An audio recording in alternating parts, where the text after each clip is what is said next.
এজন্য সামর্থ্য থাকা সত্ত্বেও যারা কোরবানি দেবে না, হুজুর সাল্লাল্লাহু আলাইহি ওয়াসাল্লাম বলেছেন তারা যেন কি হয়, ঈদগাহে না আসে, ঈদুল আজহায় যেন তারা কে আসে, নামাজ পড়তে না আসে। কথা বুঝতে পেরেছেন?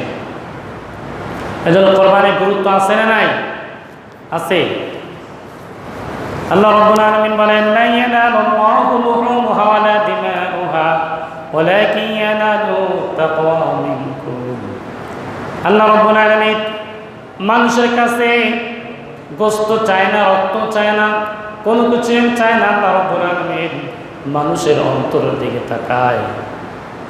লা ইয়ানালুহু তাকওয়া মিনকুম, মানুষের অন্তরের দিকে আল্লাহ তাকায়। কথা বুঝতে পেরেছেন? মানুষের অন্তরে কি বলে, তার অন্তরে কোন কথা বলে, এইটার দিকে আল্লাহ রাব্বুল আলামিন তাকায়।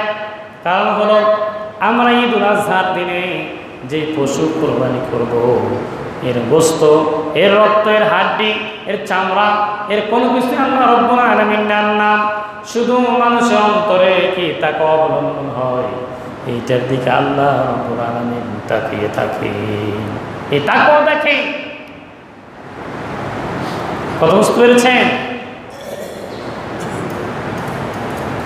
এই জন্য আল্লাহ রাব্বুল আলামিন কোনো কিছুই নেবেন না কোরবানি দিয়ে, শুধু আমার অন্তরে কি কথা বলে, আমি কতটুকু তাকওয়া অবলম্বন করতে পেরেছি, আল্লাহ রাব্বুল আলামিন সেই দিকেই তাকিয়ে থাকে।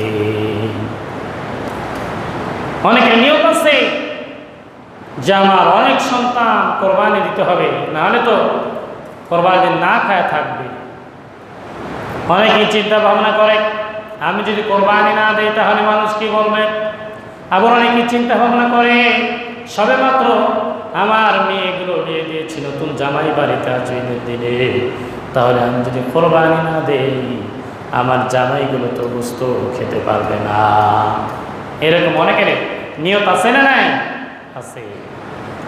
কিন্তু এরকম নিয়ত করে যারা কোরবানি দিবে, একটা কোরবানি আল্লাহর দরবারে কবুল হবে না, একটা কোরবানি আল্লাহর দরবারে পৌঁছাবে না।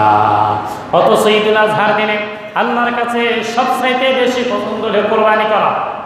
ঈদুল আজহার দিনে কি আল্লাহর কাছে সবচাইতে বেশি পছন্দনীয় কোরবানি করা। কথা বুঝতে পেরেছেন? এই জন্য কোরবানির পশু যখন আল্লাহর বান্দা জবে করে, জবে করার সঙ্গে সঙ্গে জমিনে রক্ত প্রবাহিত হতে না হতে আল্লাহ রাব্বুল আলামিন বান্দার জীবনের গুনাহ খাতাগুলো মাফ করে দেন। সুবহানাল্লাহ। জমিনে রক্ত পড়ার আগে আল্লাহ রাব্বুল আলামিন বান্দার জীবনের গুনাহ খাতা কি করে দেন? মাফ করে দেন। তাহলে কোরবানির ফজিলত আছে না নাই? শুধু তাই নয়, এই দুনিয়ায় যারা কোরবানি করবে, এটা হবে কিয়ামতের দিন আপনার একটা সর হবে, একটা বাহন হবে, যেখানে কোনো কিছুই থাকবে না, কোনো ছায়া থাকবে না, আপনি নিচে দাঁড়িয়ে থাকতে পারবেন না। আসমান থেকে এত তাপ শুরু হবে, সূর্যের তাপ শুরু হবে, আপনি তাকে দাঁড়িয়ে থাকতে পারবেন না। এই বাহনগুলো আপনাকে বহন করবে, ওই তাপের থেকে, কষ্ট থেকে আপনাকে বাঁচিয়ে দিবে। সুবহানাল্লাহ। তাহলে ফজিলত আছে না নাই? অবশ্যই আছে। তাহলে এত যখন ফজিলত, তাহলে যে কোনো উপায় আপনাকে কোরবানি দিতেই হবে নাকি?